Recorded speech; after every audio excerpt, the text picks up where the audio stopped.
Everyone should try and live up to some sort of expectation, as it can help them strive to become a better person. But sometimes those expectations bring on nothing but stress, anxiety, and doubt. Now, I don't normally show up in videos, but when I do, you know it's one of two things. Either I'm talking about a sponsorship, or it's a more serious personal topic. And I'd say based on the title, you can probably figure out which of the two it is. For once, I'm going to be talking about a topic that's not dripping in fact, but in my own personal experiences as a content creator. What I want to touch on this video are the expectations that have been put on me and my content by both myself and a lot of viewers. My goal with this video is to be as candid as possible. I want to be transparent on my feelings on this topic, so as a warning, it may be some things that may rub you the wrong way. Unlike what I try to do with a lot of my videos, this is going to be a very subjective topic. Some of you may not agree with my grievances I'm airing, some may only agree with a few, and some may not understand where I'm coming from.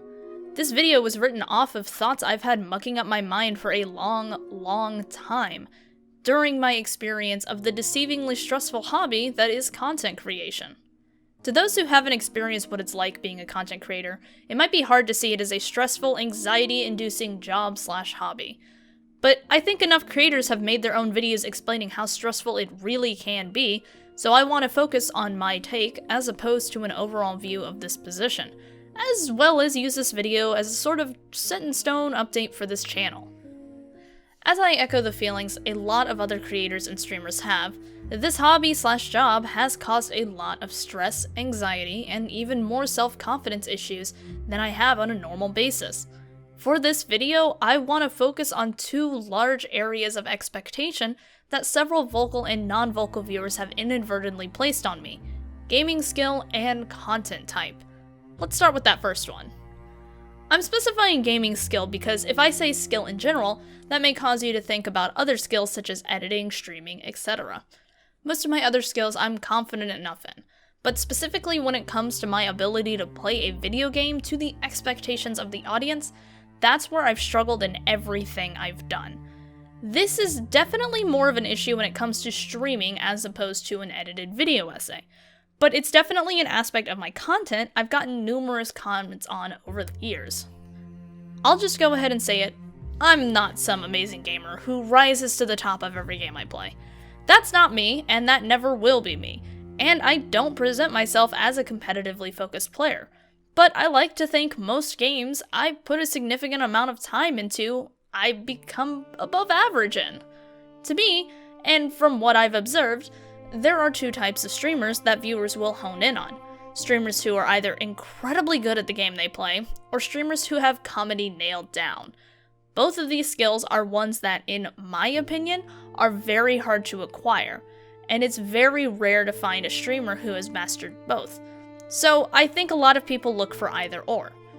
I am, pretty obviously, neither of those things, and while I feel I've improved both skills over the years, I'm still solidly mediocre in both of them. I've accepted my inability to really make gut-busting jokes, hence why there aren't many attempts at humor I place into my scripts, but the skill aspect is something I still struggle with on a daily basis.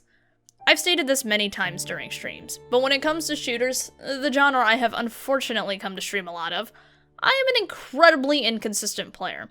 There are days where I'm doing pretty damn good, but then there are days where I'm playing like an 8-year-old who's touching a mouse and keyboard for the first time. These inconsistencies of mine often spill over into my commentary skills as well, and it causes a lot of anxiety. When streaming, there is always this expectation from the viewers to perform well in any game you play, even if it's one you're new to, and keep up consistently entertaining commentary. While I think it's totally fair for wanting the streamer you're watching to be relatively decent at the game they're playing, I think the expectations a lot of viewers have are way too high in terms of in-game skill. This expectation is something that's most prominent in more competitive games, or games with a higher skill ceiling, than more casual games. I've always thought I'm above average at a lot of games I play, as long as it isn't a genre that's completely foreign to me. I could pick up games relatively quickly and get a decent skill and knowledge level, unless it's something that just throws a lot of new systems at me. Like if I were to try to pick up a MOBA, I'd be the worst player you'd have ever seen. But if I were to pick up a hero shooter, I likely would only be suffering in the knowledge of the cast of characters' skills and interactions.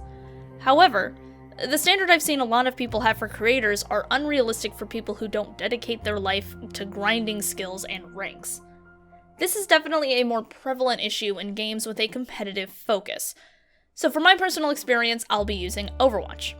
With a game like Overwatch that likes to have a focus on the competitive side of things, a lot of viewers seem to have this mandatory skill ranking in their head for not only a player to be good at the game, but for their opinions to hold any sort of merit. It's quite often that people only listen to players that are grandmasters and above, and for your opinion to have any credibility, you have to at least be in mid-masters.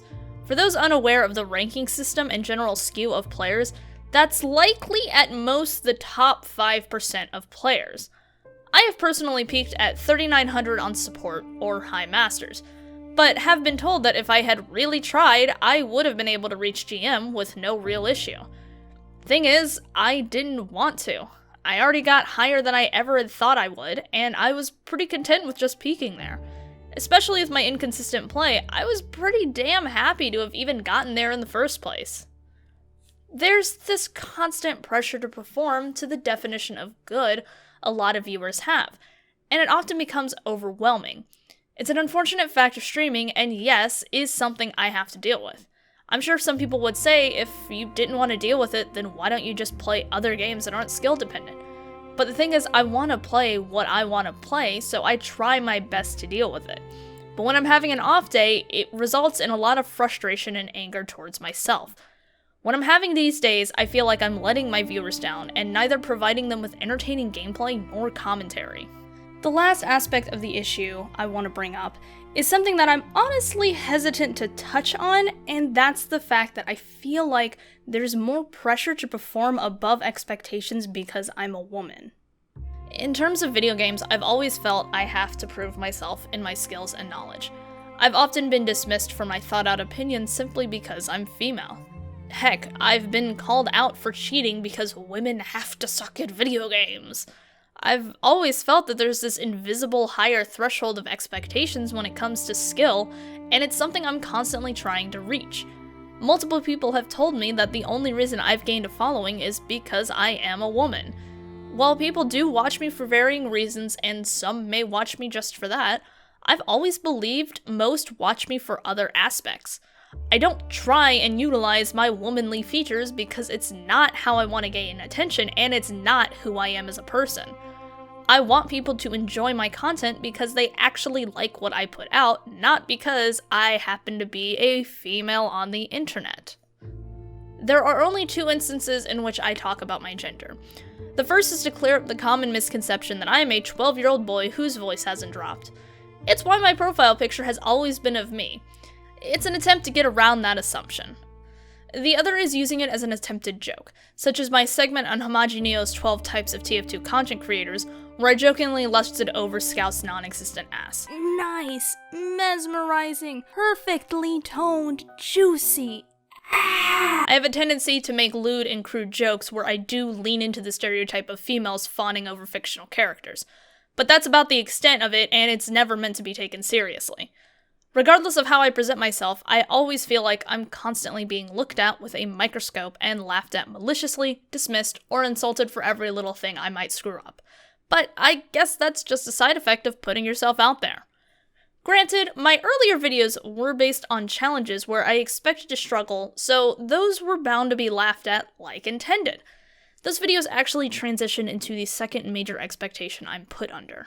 I'm going to start this section as bluntly and crudely as possible. I fucked up big time.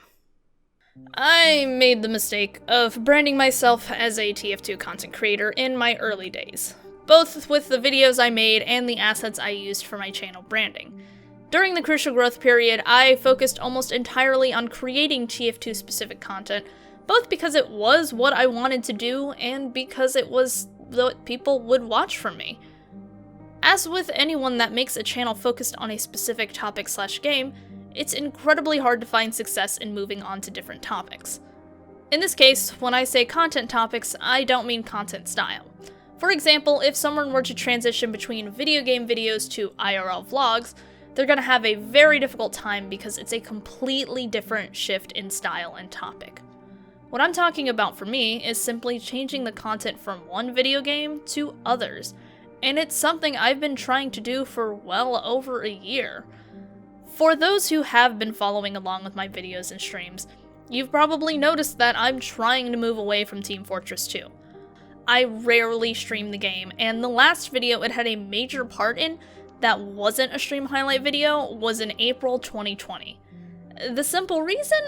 I haven't enjoyed playing the game for a long while. The deeper reason? The game has been causing me mental distraught due to the expectations viewers have from me and my own sense of obligation to create content on it. Numerous people have prodded me not to just produce TF2 videos, but to stream it consistently and talk about it no matter what game I am playing at the time. Put simply, I have been bombarded by TF2 to the point of not being able to mentally handle even a mention of it anymore, and I hate that I've come to feel that way. The single most common thing to happen when I am streaming any game are people in chat asking me when I'm going to stream TF2, complaining that I'm not streaming TF2, asking me questions about TF2, or straight up just spamming TF2 quotes as their only form of chatting. I've gotten to the point where I've given Nightbot a chat message to periodically post asking people not to talk about the game for my sake of mental health. This works to varying degrees. A creator's audience often puts these expectations on the type of content they produce, and some even demand only a specific type. In my case, it's TF2.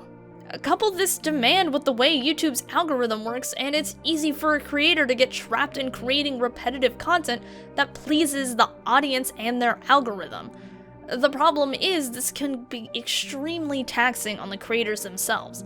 In my case, it has caused me to be unhappy creating content on or even just playing TF2 in my free time. I don't play the game unless I have to either stream it, or I need footage of it, or I have agreed to participate in an event prior. I haven't played TF2 for fun in a very long time. Most of you are probably wanting to scream, "Skymin's quitting TF2!" But I don't like saying I'm quitting because to me, it eliminates making content related to the game ever again, and it leaves my position in the community in a soured place.